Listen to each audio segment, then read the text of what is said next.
जयपुर से 35 किलोमीटर की दूरी पर स्थित एक छोटा सा गांव शिवदासपुरा, जहां पर लोग बीमारियों से ग्रसित रहते थे। लोगों की जो जमीन थी वो बंजर थी। वहां पर पद्म प्रभु भगवान की मूर्ति निकली। आप इस क्षेत्र की महिमा को जानेंगे इस वीडियो में, तो वीडियो को लास्ट तक देखें। और अभी तक आपने अगर चैनल को सब्सक्राइब नहीं किया है तो प्लीज सब्सक्राइब करके हमें सहयोग करें। श्री अनिल कुमार जैन शास्त्री जी ने बड़ी प्रसन्नता के साथ हमें जानकारी दी इस तीर्थ के बारे में कि पद्म प्रभु भगवान की मूर्ति कैसे कब प्राप्त हुई। उन्होंने हमें बताया सन 1944 मई महीने में यहाँ पर एक छोटा सा बालक था जिसकी 12-13 वर्ष होगी उम्र। वह बालक जाट जाति में उत्पन्न हुआ था। उसका नाम मूला था।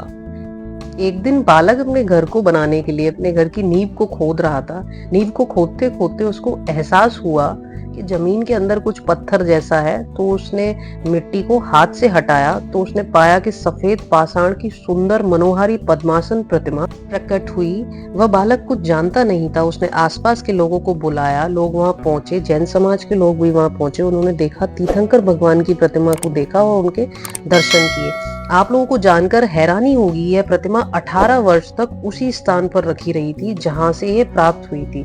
लोगों ने इसको ले जाने की चेष्टा की पर प्रतिमा वहां से हिली ही नहीं, इसलिए प्रतिमा को वहीं पे स्थापित किया, वहीं पे रखे रहे, वहीं पे पूजन पाठ प्रतिमा जी का होता था।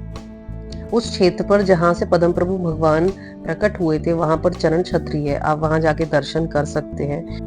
शास्त्री जी ने बताया कि कुछ लोगों की भूत प्रेत की बाधाएं भी दूर हो गई। धीरे धीरे ये क्षेत्र बहुत चर्चित हो गया। चारों ओर लोगों को जब पता चला, लोग दर्शन करने के लिए पहुंचने लगे। तब 1969 में इस मंदिर का निर्माण हुआ। भागचंद्र जी सोनी जी अजमेर निवासी थे। उन्होंने इस मंदिर की नींव रखी और पंचकल्याणक हुआ। तब वहां से प्रतिमा जी को इस स्थान पर लाया गया जहां पर आज पद्म प्रभु भगवान विराजमान है, जहां पर एक बहुत भव्य मंदिर है जिसके दर्शन आप कर रहे हैं अभी। लाखों की संख्या में यहाँ श्रद्धालु आते हैं। पद्मपुरा मंदिर उत्तर भारत में प्रसिद्ध एक अनोखा अतिशय क्षेत्र मतलब चमत्कारों का स्थान। ऐसा माना जाता है कि मंदिर में प्रार्थना करने से मानसिक, शारीरिक और अन्य कष्ट दूर होते हैं। मूर्ति के प्राप्त होने के बाद यहाँ पे पानी की बहुत बड़ी समस्या थी, लेकिन वो खत्म हो गई। बहुत सारी बीमारियां थीं। विभिन्न बीमारियों के कारण जानवरों की मृत्यु भी बंद हो गई और कई वर्षों के बाद ग्रामीणों को अच्छी फसल भी मिली। मंदिर जी की वास्तुकला बड़ी ही भव्य है। कुल 112 खंभों पर यह गोलाकार मंदिर बना हुआ है। सोचिए, जिस समय मंदिर बना होगा किन कल्पनाओं के साथ बनाया होगा। जब आप परिक्रमा करेंगे तो साइड से चारों दिशाओं में आपको 4 चैत्यालय बने हुए हैं। जब हम परिक्रमा करते हैं तो हम इनके दर्शन करते हैं। इन चैत्यालयों की स्थापना पूज्य मुनि श्री सुधा सागर जी महाराज ने सन 1999 में कराई थी। इनमें बड़ी ही मनोहारी धातु की प्रतिमा विराजमान है। लगभग 51 इंच की होंगी वो। इन 4 चैत्यालय में भगवान महावीर स्वामी की, आदिनाथ भगवान की, शांतिनाथ भगवान की और पद्म प्रभु भगवान की प्रतिमा विराजमान है। व्यापारी महोरीलाल गोधा ने दान स्वरूप एक विस्तृत भूमि देकर संगमरमर से बना एक अनोखा गोलाकार मंदिर बनवाया, जिसका सुंदर शिखर 85 फीट ऊंचा है। मंदिर परिसर में 28 फुट ऊंची खड़गासन प्रतिमा श्री पद्म प्रभु भगवान की प्रतिमा भी निर्मित है, जिनका महामस्तकाभिषेक होली पर होता है हर साल। मुख्य द्वार से प्रवेश होते ही आपको मानस्तंभ के दर्शन हो। अच्छा, मानस्तंभ क्यों बनाए जाते हैं मंदिर में?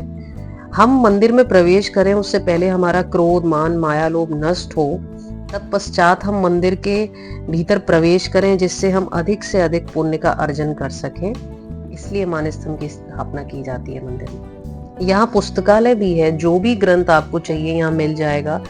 जो ग्रंथ कहीं नहीं मिलेगा वो यहाँ मिल जाएगा आपको। संत शिरोमणि आचार्य श्री विद्यासागर जी महाराज जी सर्वश्रेष्ठ संत, उनके संयम स्वर्ण महोत्सव के अवसर पर यहाँ पर एक कीर्ति स्तंभ बनाया गया है जो कि सफेद मार्बल से बना हुआ है। बहुत ही सुंदर कीर्ति स्तंभ है, जिसमें आचार्य श्री ज्ञान सागर महाराज जी द्वारा जो गुरुदेव को दीक्षा प्रदान की गई थी वह सारे चित्र इसमें दिखाए गए हैं। पद्म प्रभु भगवान के दर्शन करने के लिए ऋषि कपूर भी यहाँ कई बार आ चुके हैं। अगर आपको इन्फॉर्मेशन अच्छी लगी हो तो प्लीज चैनल को सब्सक्राइब जरूर करें।